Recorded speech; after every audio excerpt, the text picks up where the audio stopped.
We're back with another episode of Shattering Glass and Heels. I'm Christine Duque. Joining me today are my dear friends, Mara Garcia, CFO of tech company Phonexa, and my Filipina sister, Karen Culbreath, transformation consultant of HR Concierge Consulting and executive director of the Period Project. I have known Karen for almost 20 years from the YWCA Rising Star program. And Pang Randolph, one of my former clients turned teammate and now communications officer for the Reach Healthcare Foundation, a nonprofit focused on providing accessible healthcare to underserved communities.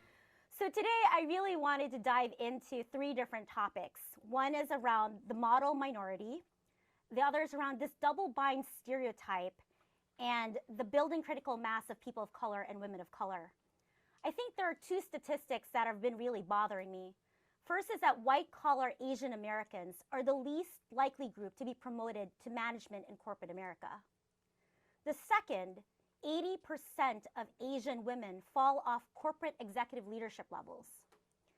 I think there are three distinct areas that really hurt the perception of Asians as being seen as credible executive leaders, and it comes down to the three areas that I really wanted to discuss today. So let's dive into these conversations as I want to explore all 3 points within the context of Asian women, but also across the experiences of women and the BIPOC community. Surely there are unique nuances that I've experienced being Asian, but I believe there are similarities for women across the BIPOC community. So let's start with the model minority.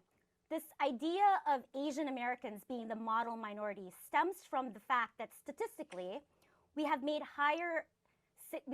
significant achievements in education, and we've also shown to have the higher median incomes compared to other racial groups. I think it's also interesting that the term model minority actually came out of World War II during the internment camps, where the Japanese in those internment camps were trying to use that to be seen as good people. So Mara and Pang, both of you grew up in the United States. Mara, you grew up in the coast in California, and Pang, you grew up mostly in the Midwest. I'd love to hear your perceptions and experiences around this perception of model minority. What has been your experience, and how has this perception affected Asians in corporate America? I'll start with you, Mara. So growing up in California, I think there's this misconception that because California is more diverse, that you have more kind of like you can be more of yourself. But really, growing up there as Asians, you like growing up, you already have to assimilate. You already have to be, like yes, you're diverse, but you still have to be like everybody else. So you always have to be like this good student, and going into the workforce, you have to be a good employee. And as you move up the ladder in corporate, the bigger the corporation is, the bigger the company, you see less and less of you as you grow up. So like, right, if you're going into a smaller company, you may see more people who are from your background, that you can be yourself and you don't necessarily have to be aggressive or nice. But as you move up the corporate ladder, you see less and less of you. And for Asians, like for me, for example, I feel like being raised as Asians, there's this inherent that you have to be respectful, and you can't, it's not good to boast about your achievements, right? And that really bites you in the butt, in the corporate, because there's that model minority where you're doing the work, but they don't really see that what you're doing is above what other people are doing. So like I've experienced this coming into when I was an auditor, just being promoted to a senior level, coming into a new firm, for example, I didn't realize that I was way underpaid, but I knew that I was overqualified based on what I was doing until I became a manager and I saw other people coming in who are not Asian, but like it's kind of like they expected me to do it because I'm Asian. And then you see someone like I've had employees who are guys and who are not Asian or not people of color, and they're kind of just like right there in the minimum. And that's, and then they get praised if they do something extraordinary. But then they look at me and it's like, oh, that's just normal. that's just a normal act for you. Because I feel like you're a model minority and it's kind of like a double-edged sword of like, okay, I'm doing good, but then you don't get the praise or like the the pay after what you're doing. So that really like you have to be good, but then you don't get the recognition of what you're doing. I totally get that because early in my career, there was always this thing where the work product of what I come out with is always great, is always strong, and it was always consistently what everyone expected of me. But no one ever saw the effort that went into creating that product. There was always this assumption of assign that to Christine because it's going to be great, and there's that Yes. dependability around that. But then no one really knew that I was pulling all nighters to do something to churn Yep. something around. So that was always interesting. Um, Pang, I'm gonna go vent to you, and I just realized when I said Mara grew up in California, I had that moment where I was like, "Oh yeah, that was supposed to be your story. That you were supposed to be the California girl, but your parents messed up and brought you to the Midwest." Oh no. They did. They did. As you guys y'all could see with the porcelain skin, I didn't get the sun. I was supposed to be on the West Coast, but my mom just had to have my little sister, and that just stopped the trip for us going from Michigan to Kansas to Cali. So I'm here in Kansas. Which, by the But way, like I love Pang's accent because everyone's like, Yes. the first time I met her, like the first time we met and she was my client, first of all, girlfriend was on a Zoom call and starts pinging me on the side saying, "Your headshot is fire." And I was like, "Who is this person? She's supposed to be the client." I have no idea who I am, but your headshot Not is knowing who fire. you are. But then when you and I met, like there was just this endearing place where it's like, I see you and just the accent, and it's just the most endearing thing where it's like I had to just know how you grew up, and it's like I would never have thought of like an Asian woman with this like strong like Southern accent like coming in like Midwest accent. So anyway, we're talking about the model minority, and I'm sure like you have your own experiences. I mean, growing up in the Midwest, I lived in the Midwest for a while, for about 8 years, and it was tough. It's not the most diverse place in comparison to the coast. So, what has been your experience? Yeah, so like you said, it's not the most diverse. And it's also very conservative in the Midwest too, right? So growing up, it was something that I constantly, and I still do today, experience both, from an academic perspective or in those academic educational environments on through to the professional realm too as well. But it was just a constant like construct of being shoved into a box of, well, yes, you're dependable. She's going to get it done. If we got some work, let's knock it over to Pang. It'll get done. Not knowing that I probably spent, like you guys said, all night to get it done. Or, it was um, well, why are you so opinionated? You're a lot louder than I thought or what I expected. And I'm like, well, what does that mean? Because to other people, their perception, their understanding of the model minority of like, oh, well, they're submissive, they're really good academically, they'll assimilate and stuff. They sound a specific way. So, even to the comment of you made earlier, it's just like, man, she just sounds so different, and you come from the perspective like she sounds so different, but you're interested in that. Whereas with the model minority perspective, when people see me here in the Midwest and they hear me talk the way that when I'm not code switching, right? And they hear me sound the way that I do, it comes off like very ignorant in a way of they're just like, well, you don't sound Asian. Mm. And I always have to hit them back with like, well, what does that mean? What is sounding Asian mean or even sound like, right? Yeah. So this construct just, it's so limiting and it hurts people. Not only are we as Asian women, but just Asians as a whole dealing with this duality of like being Asian, but also being Asian American and trying to find that mix of being Asian enough, but also being American too, as well. We're struggling with that identity crisis there. But then now we also have to deal with this model minority of I got to assimilate, I got to be quiet, I can't say too much. If I say too much, I might not get that job promotion. If I don't say enough, I won't get it.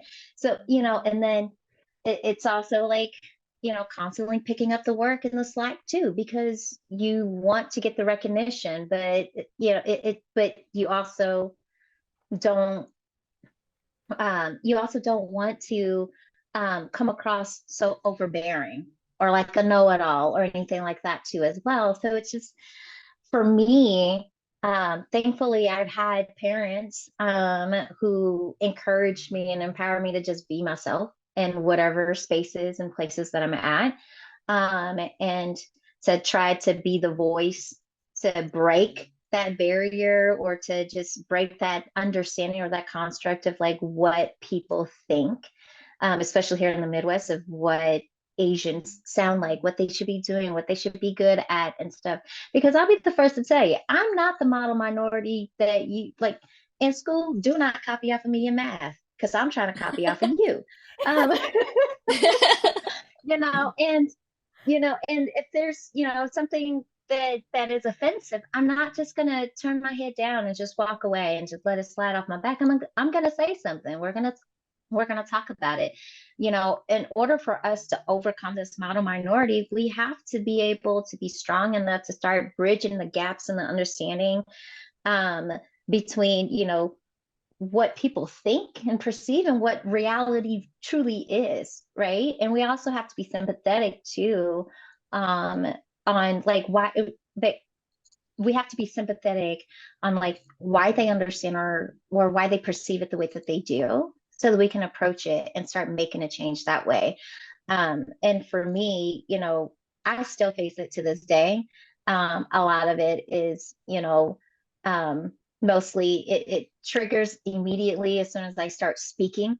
They start to ask like, where am I from? Why don't I sound Asian? I look Asian.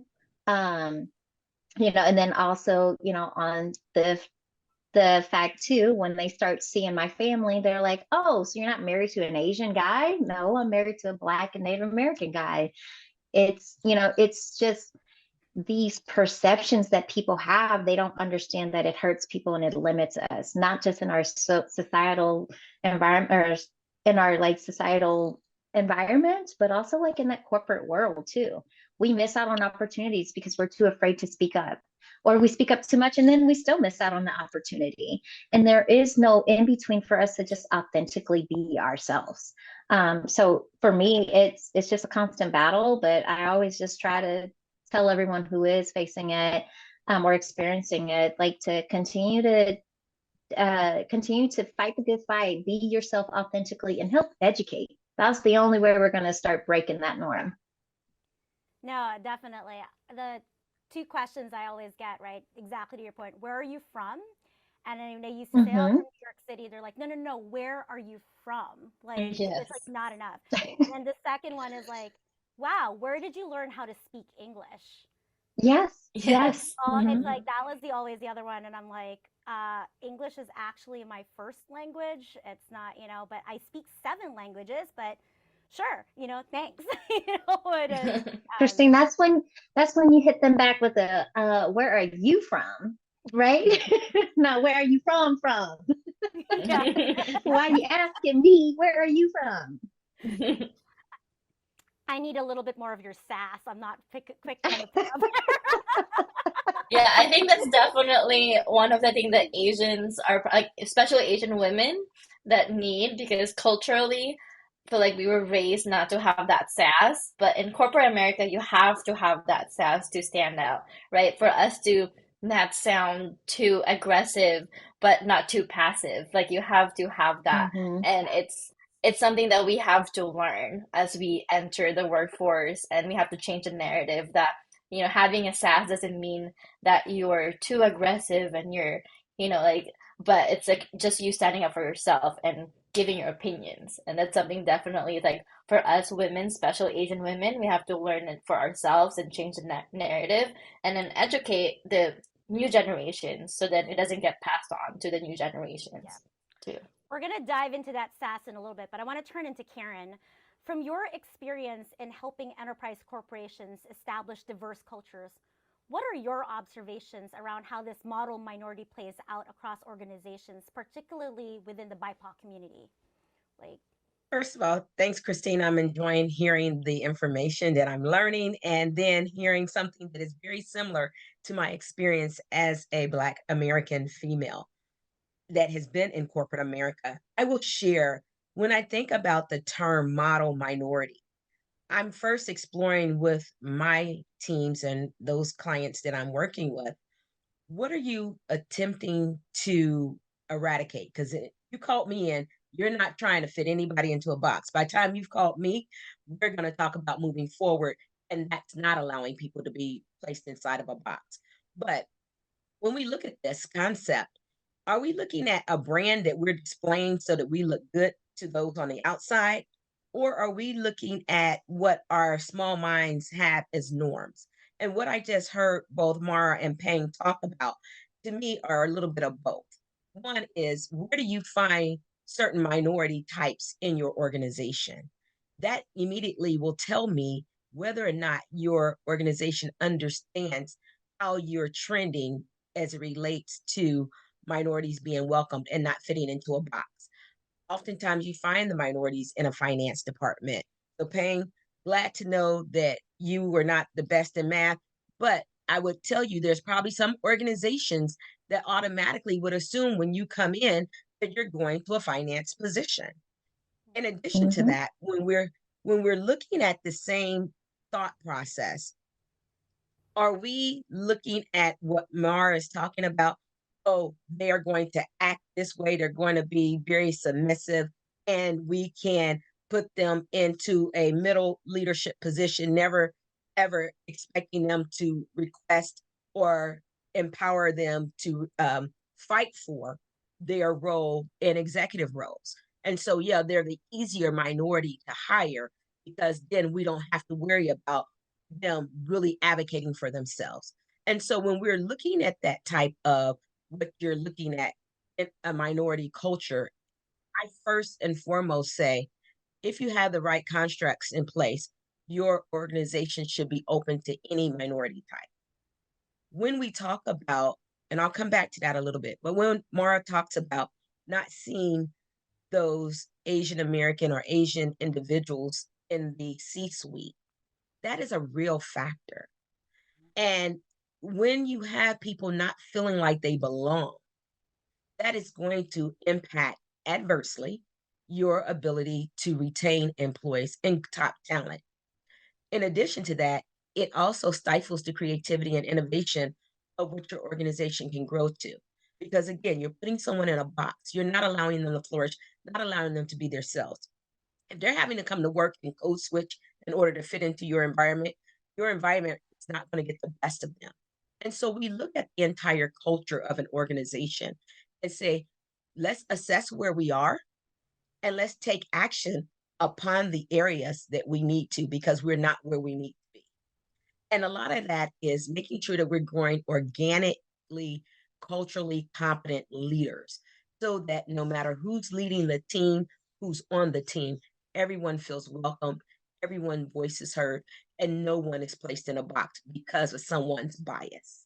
So when we go into these organizations, I always encourage because of course, I also do personal professional coaching as well as enterprise coaching. So I'm always telling my leaders who are of a diverse nature, and most of them are women, so most of them have some level of diversity to them in the aspect of race or gender. Now, again, there are individuals that, I mean, all of us are diverse in one aspect or another, whether you can visually see it or not.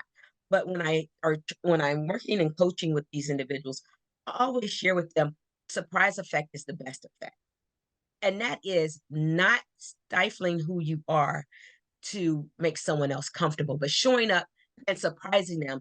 Because in that surprise, you're going to show them how much better you are than what they perceived you to be. And that surprise effect is also going to determine if that's the location for you. Because if they're not open to you being still very professional, we're not asking anyone to act outside of a professional, respectful manner, but it's being able to go in. A lot of times it's just your dress. I mean, I've heard a lot of people say, oh, wow, you don't dress like this particular population or that particular population. Well, guess what? They were accepting my green money at the store for whatever clothes I wanted to purchase. So that's what I bought. And so just giving them that surprise effect in everything you do, whether it's your voice, whether it's your speech, whether it's your hair color, you uniquely showing up, being you, and doing a kick-ass job is what you are there to do. And if they don't appreciate that, then it's time to go somewhere else. I love that, the surprise effect about not being put in a box. Because I grew up all over the place, the Philippines, Australia, then the US, and various parts of the US, because one part of the coast to the Midwest to the East West Coast are all very, very different. And, throughout my career, and then I studied opera. So now I have the 7 languages and I speak all the Romance languages because that's what you studied in opera very fluently. And so it's kind of strange where people really try to put me in a box, but they can't. And I remember one of the interactions that I had is like, what are you, just everything? I was like, pretty much, and I kind of joked around. I said, well, I'm Filipino, so technically I am everything. I, I make the same joke too. Yeah, I was like, pretty much whatever. And then I said, and then I run the joke too. It's like, I'm pretty much everything. And then, when I had the 4 seasons before I moved to California, there is a period definitely around the winter time when the skin gets very, very white, no sun, and I look more Chinese. So I said, so that is my Chinese version. And then as like the weather gets warmer, I get progressively darker and darker. And by the time the summer hits, and depending how much time I spend on the beach, which could be a lot, people start talking to me in Spanish. Like they can't peg me out to where to be. And I said, yes, I changed ethnicities with the seasons, and it's hard for them to pick me out. But I think it's fascinating that in the US, in America, we're so obsessed with putting people in a label or trying to define them. Mhm. And when I lived in Australia, and Australia probably has some of the worst racist history, with a white Australian policy being a thing, no one really asks you to fill out forms or identify yourself as Asian Australian, African Australian, Aborigine Australian. That's such an American thing, like Asian American, African American. And, I'm glad we got rid of the hyphens now, but that was such a thing that people wanted to know where you were from and they wanted to categorize you. So I'm going to add to this layer too. Go ahead, Karen. Go ahead. If I can add to that, Yeah. it's also about the power Yes. that goes with this. It's that power, a systematic power structure that has us doing that. It sounds like you guys may be just 20 years after the issues that African Americans have faced, maybe a little bit longer. But these things about how you sound, how you show up, identifying, these are things that we definitely have experienced quite a long time in the corporate environment. And for someone to share with you that because you speak some way or not, you are less than or you're more than, really is a reflection more on their ignorance than anything else.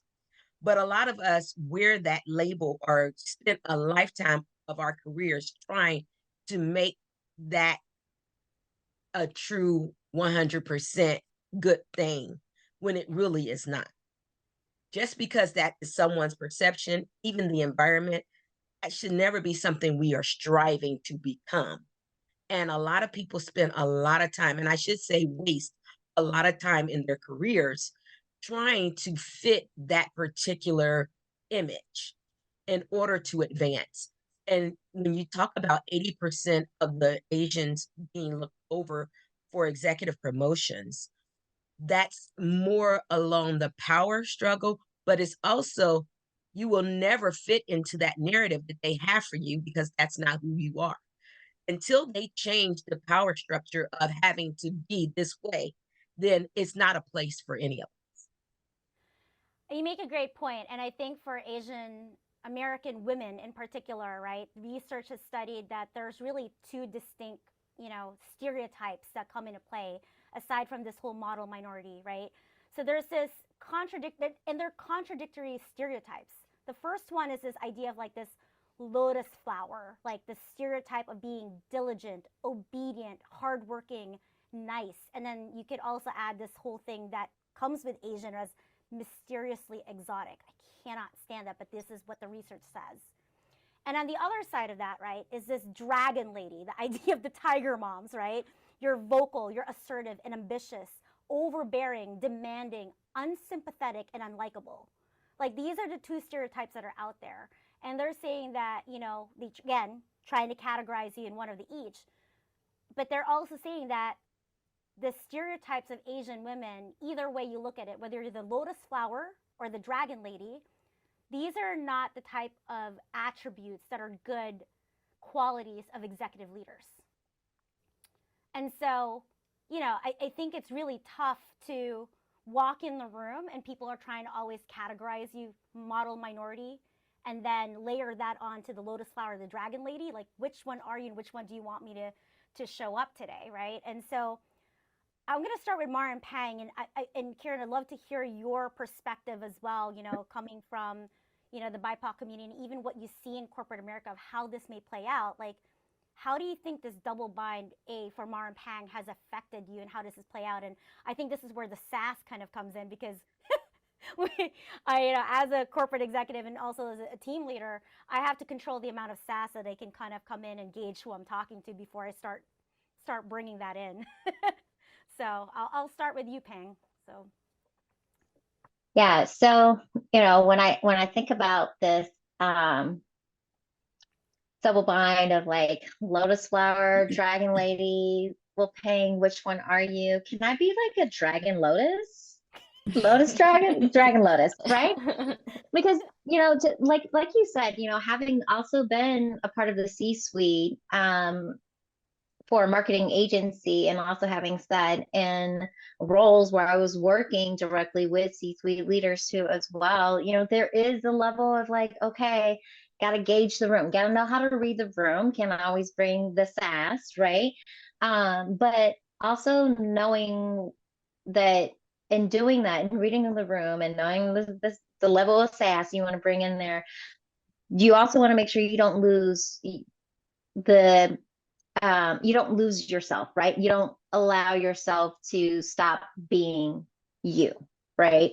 So I always, you know, when I'm mentoring other women too, as well, that are coming up from from college into like the professional career, just constantly reminding them that, like, just because you have to read the room and adjust your tone of voice or how you speak doesn't mean that you have to give up on being yourself. Now, in the corporate world, this whole like being the lotus flower or the dragon lady, you know, it really does limit us, you know, kind of going back to what Karen was talking about earlier.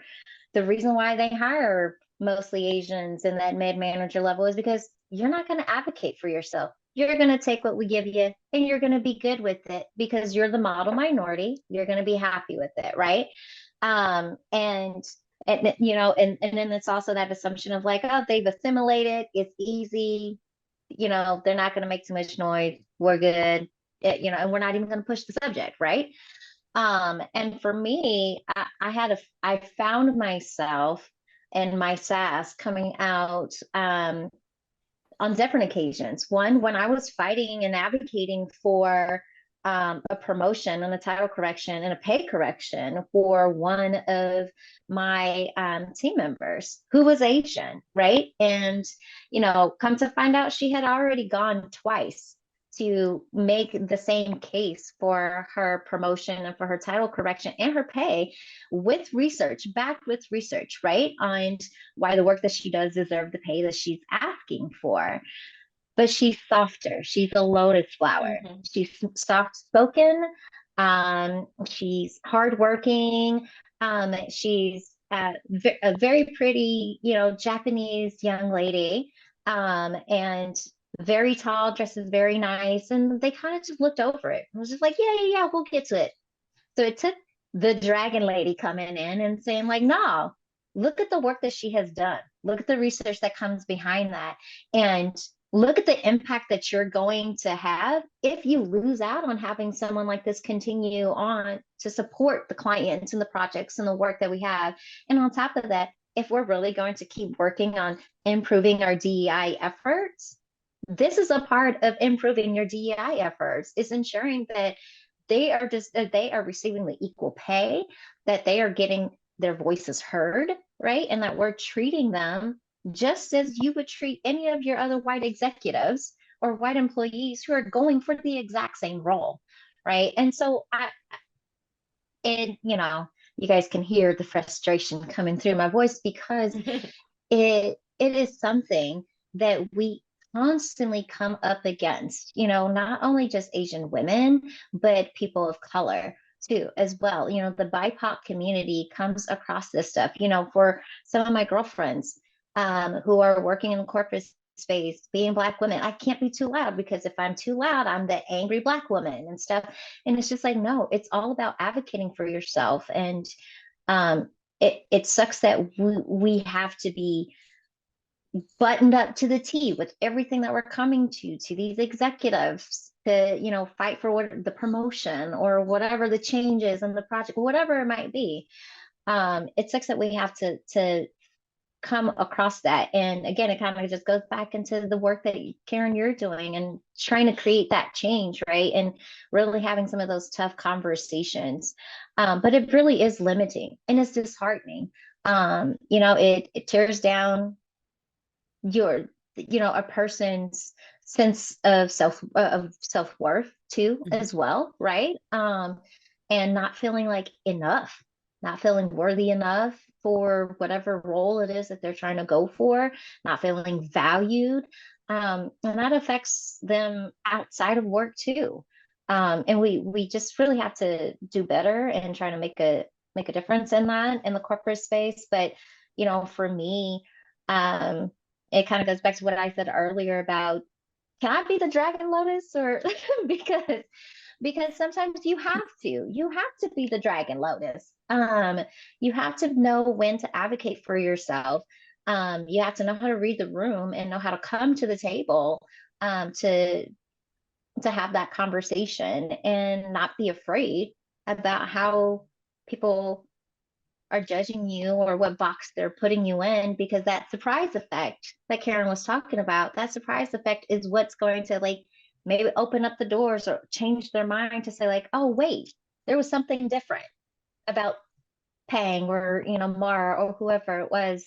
We didn't see that side of them because we just thought Mara was just the quiet person that was just going to go ahead and take it, So for me, just be the dragon lotus. Don't be the dragon lady or the lotus flower. Be the dragon lotus. I love that. Yeah. The dragon lotus. Because as you were Yeah. talking, I started to think about these stereotypes, right? They're from a different generation. They're from Chinese dynasties and Japanese empires, where really the role of women was so different. There are no concubines anymore. This is a very, very different world that we live in. And these stereotypes are perpetuated from a point in time that no longer reflects the current momentum, right? Mm-hmm. And I can also understand where some of this also comes back to Asian labor, the idea of things made in China being cheaper, right? Because labor, even when we talk about in tech, offshore is always cheaper. And when you mean offshore, you mean India and the Philippines and everyone else that's out there. But I think there's also this idea that people are disposable, dispensable, and then you add the silence part to it, and it's no, actually they're not disposable and dispensable. There's a reason why we depend on that offshore team, because we do not have that talent in the United States, and we just don't. And this is the reason why we have these great global economies of scales, but these stereotypes just don't fit anymore. Mara, I'll go to you, and then Karen, I can't wait till I kind of go to you, because the other idea that's going in my head outside of the Asian stereotypes is any strong woman throughout history has either been labeled a witch or even burned at the stake.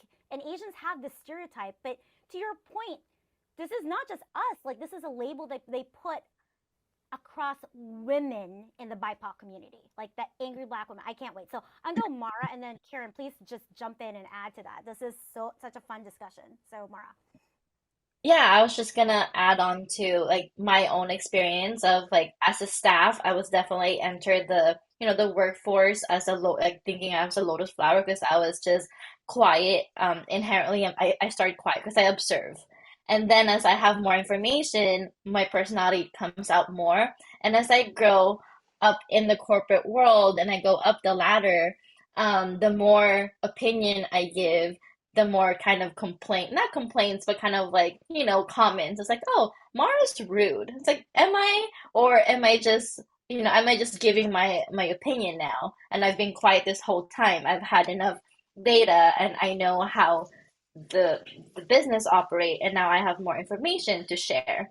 So I'm just doing my job. And it really took someone else to validate my talent and really be like a sponsor of them kind of standing up and saying, it's like, no, Mara is not rude, she's not a dragon lady. She's doing her job. She's just direct to the point.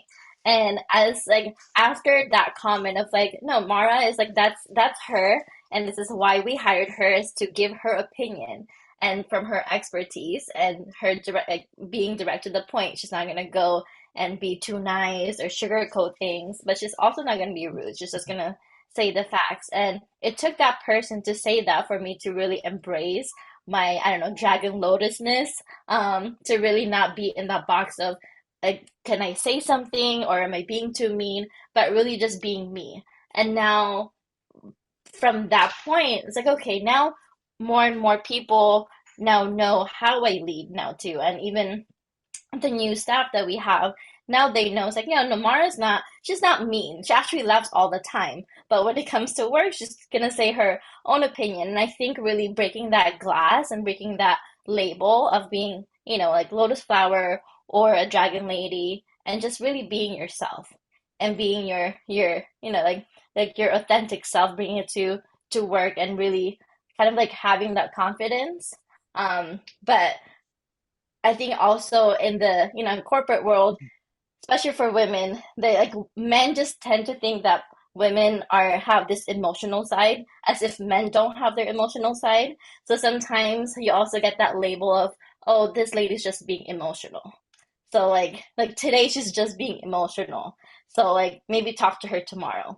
But men also go through that phase of one day they can be talking very loudly. The next day they can be nice, but they don't get labeled a dragon lady or dragon man, right? So it only gets labeled to women. So that's really kind of like what, like right now, what I struggle with now is doing that of like, why is women being labeled versus why is why are there no labels in men?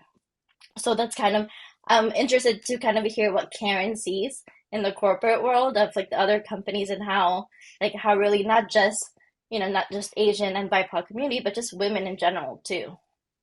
I think So I will men have share, their Mark. labels. Sorry. I think men have their labels. They definitely do. We just can't announce them because that's gonna get like even a PG-13 rating.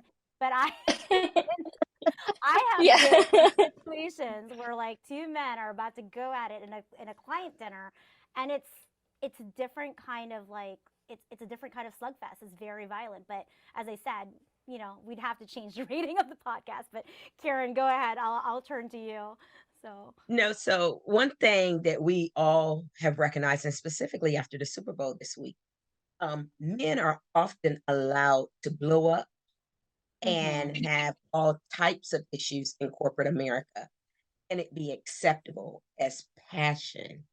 However, when we're advocating and we feel strongly about something, we are displaying emotion that, oh my God, how dare, like the world is going to blow up because a woman stood up for herself in a passionate way.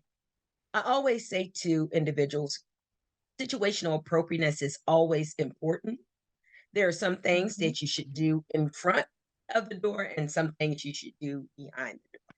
And that's with any situation. And it's not that either should be disrespectful, but you also have to look at all of the risks that are involved. As an African American woman, let me just tell you, the labeling is real. But again, it goes back to power and somebody else's bias.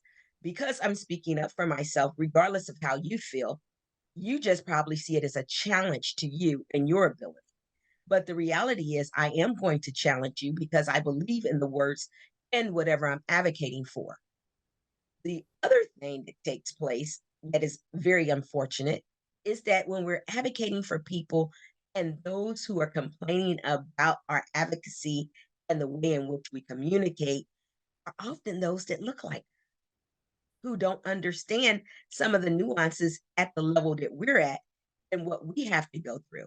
And so you're labeled the bad names in corporate America. And those names, even though you may have only had one experience like that, it trails. Because again, if one person, and in this situation, normally men, if the man in the situation feels threatened or feel disrespected because you're not the quiet, submissive, very obedient wife that he has at home, then there's a problem. But the difference between you and that person is he's taking care of that person. He's normally the breadwinner of that family, and that individual is more submissive to him for whatever reason. Whereas when you're in a working environment, it's hard for men to see it differently in the roles between men and women. And what they find out is they expect you as their colleague to act the same as their wives. And it's not the same relationship. And so you find that you get labeled something that in reality, if their wives were acting like that, maybe they would have a little bit more experience and able to come to work and really perform better. But because you are giving your voice and you're advocating, there's no reason for them to feel challenged or anything like that. And there's no power struggle. But there are times where you need to speak up and you need to show more passion. And that should not result in you being labeled. I've just seen it in all different ways. And again, there is the limited understanding, and I hate to say this word again, it's the ignorance that someone would think that you're going to act a certain way because that's their limited knowledge. And Christine, you shared something where these terms come from. As I shared before, I am really concerned with the books that people have read and who wrote them in the first place, and why they didn't expand their knowledge base and read other books that they would have seen all the great things that Asian women have done in the past and continue to do, as well as African American and other BIPOC community females. So just because they chose to limit their understanding and their learnings around women that are so dynamic and phenomenal does not mean we have to act as though we're not. So it sounds like there are behaviors that we need to change in corporate America or in America in general, right? One, this Mhm. idea of creating labels and playing into these stereotypes. Like, I don't know why we're so obsessed about creating labels and stereotypes, right? That around this, particularly for women and women of color. When you're talking about this in corporate America, these are detrimental to us when we're talking about going into leadership positions because these stereotypes and these labels are immediately dismissing us as non-leadership types. I want to talk about what it means to build critical mass for people of color and women of color in corporate America. Because right now, there is no critical mass or sustained pipeline for a culture of diversity in America. And that's something that we really need to build. And right now, what we have is a culture of either you're the one or one of the few, and either one of those is still creates detrimental conditions of tokenism, and it creates competition.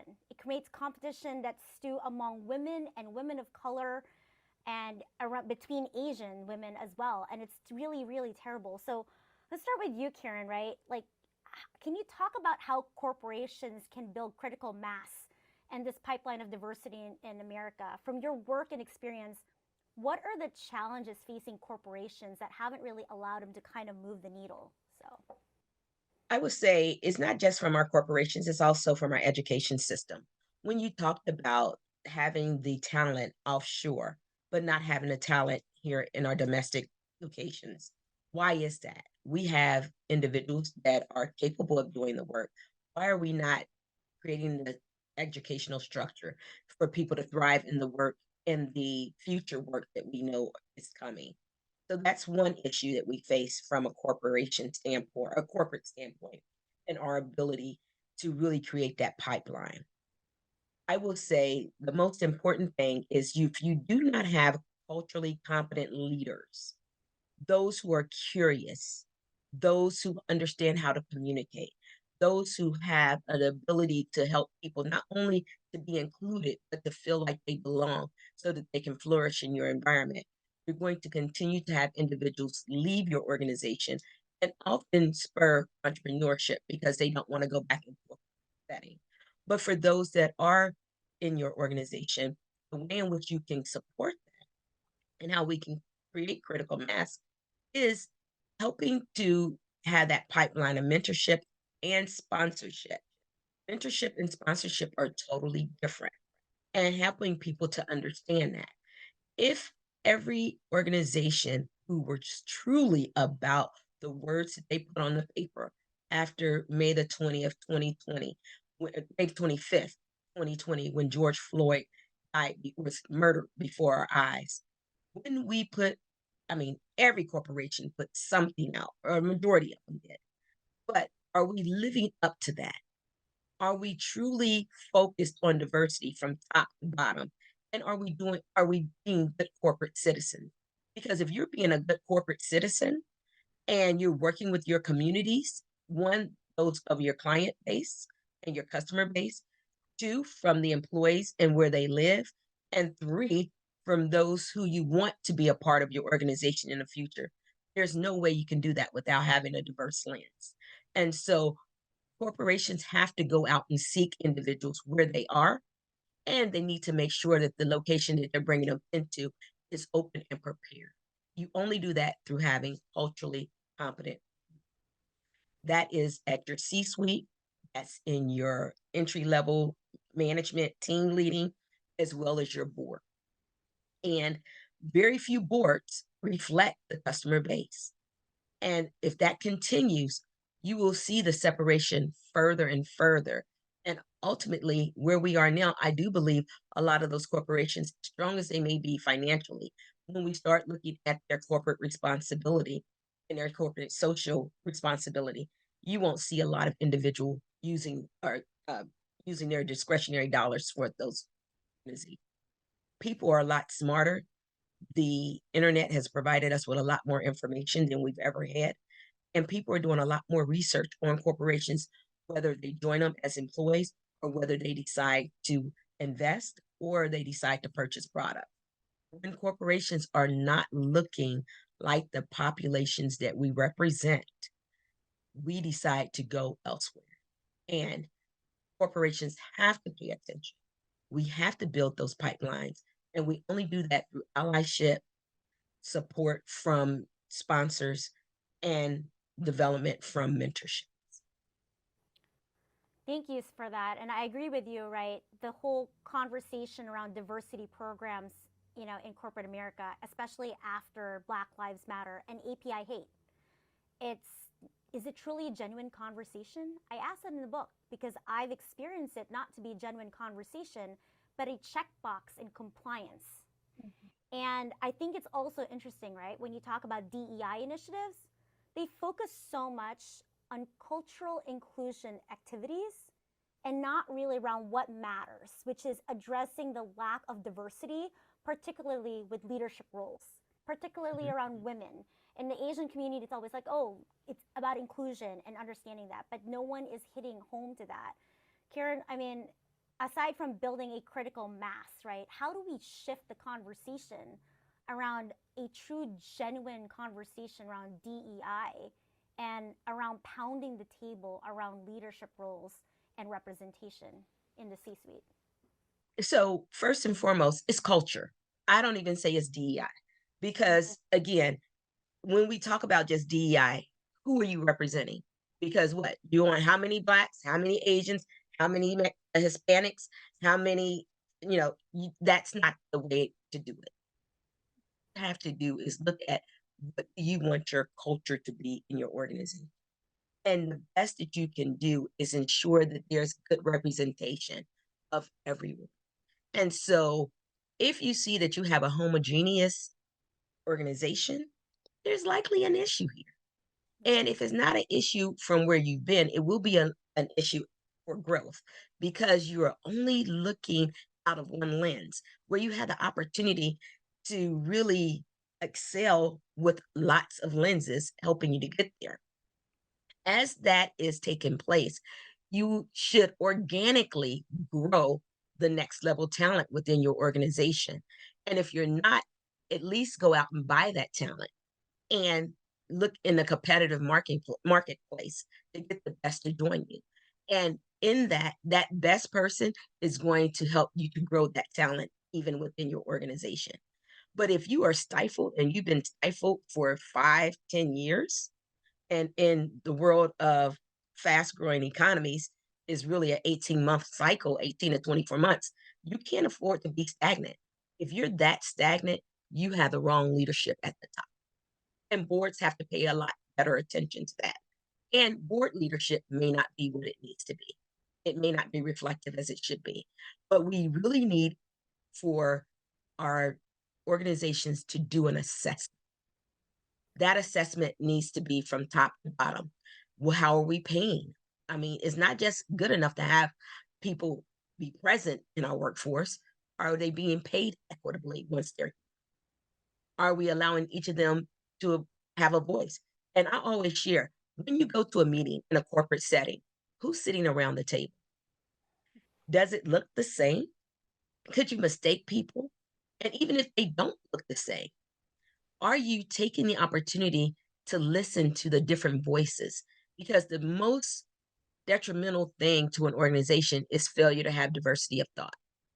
If you see people who are different and who have a different experience and want to bring a different experience into your workforce as threats, as non-useful, then you're not going to grow with the world.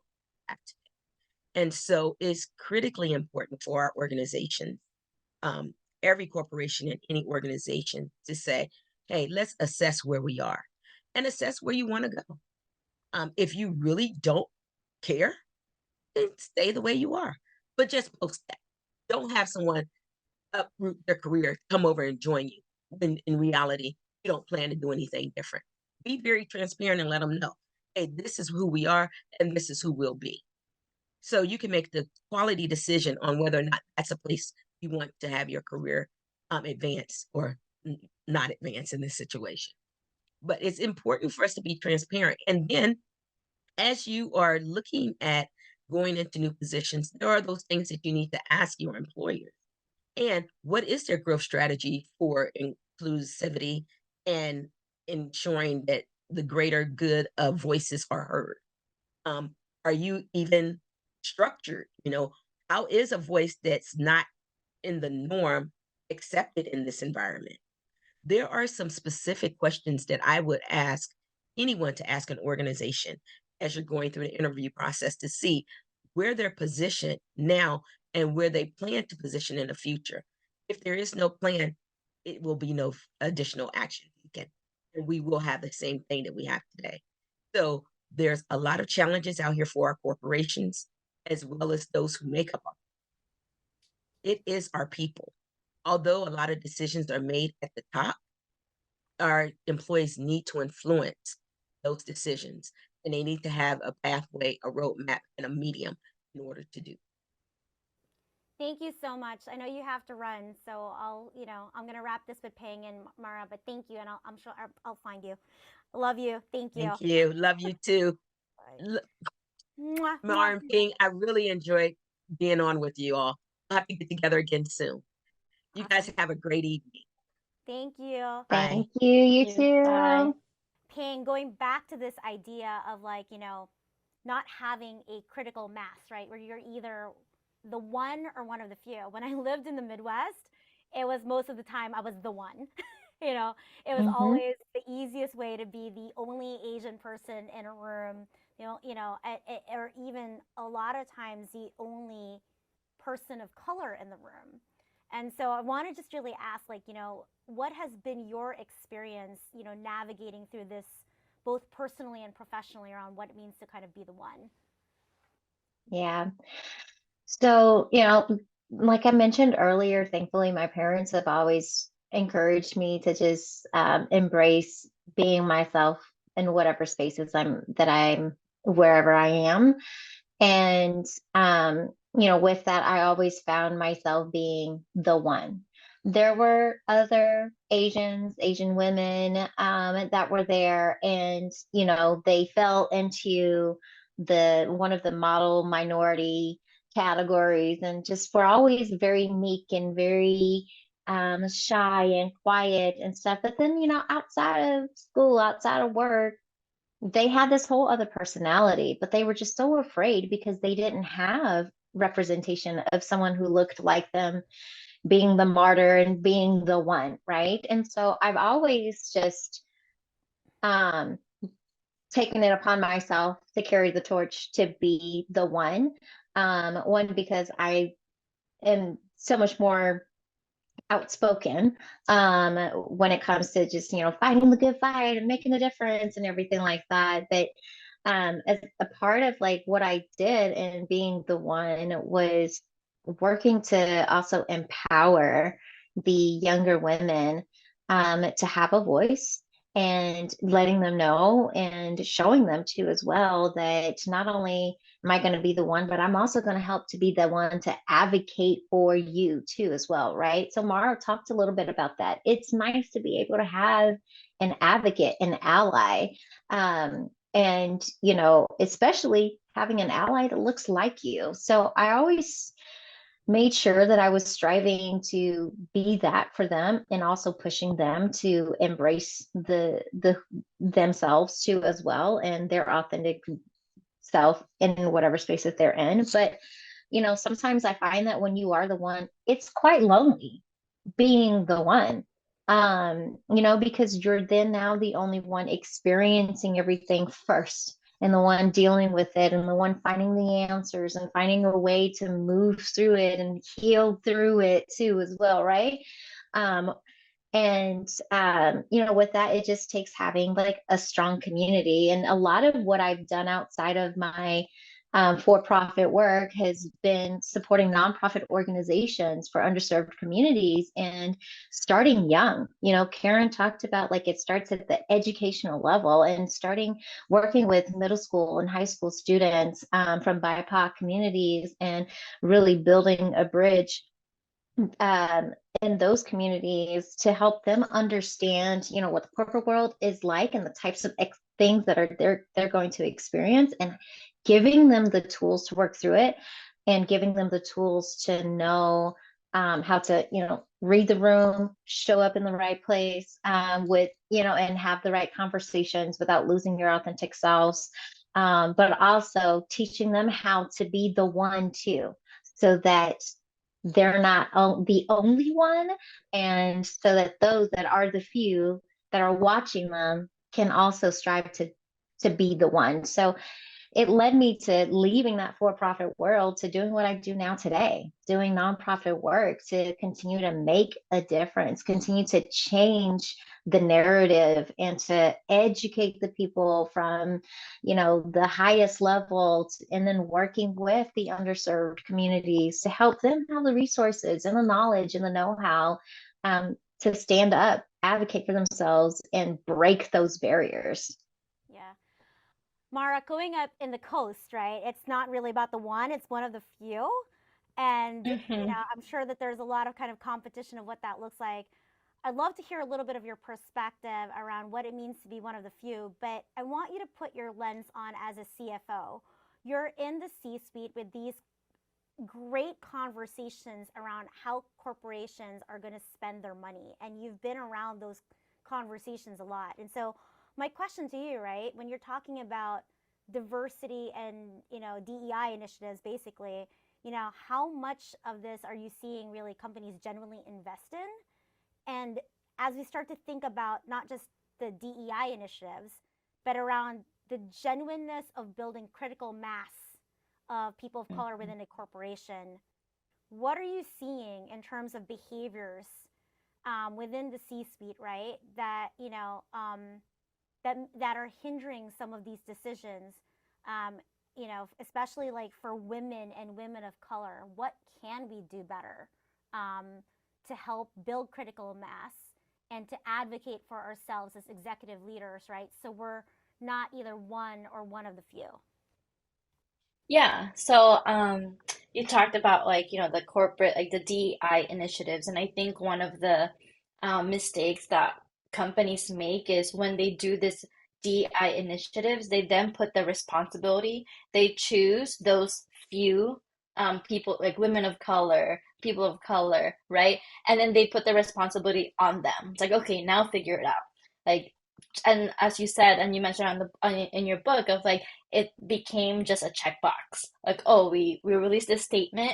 Now we're gonna choose these people, and then they'll create the program. So then the responsibility are now in these people's shoulders, the people who are actually needs to be included in the conversation, in those C-suite, right, conversation decision making, and yet a responsibility of them having to make the other employees feel inclusive, even though they're not being included in the where the conversation's happening. So that's really one of the big mistakes that a lot of corporations are making. And in your book, you mentioned about the company that has the like 8 women in their C-suite, right? And I just happen to know that company. And in that company, it happened because it wasn't a DEI initiative.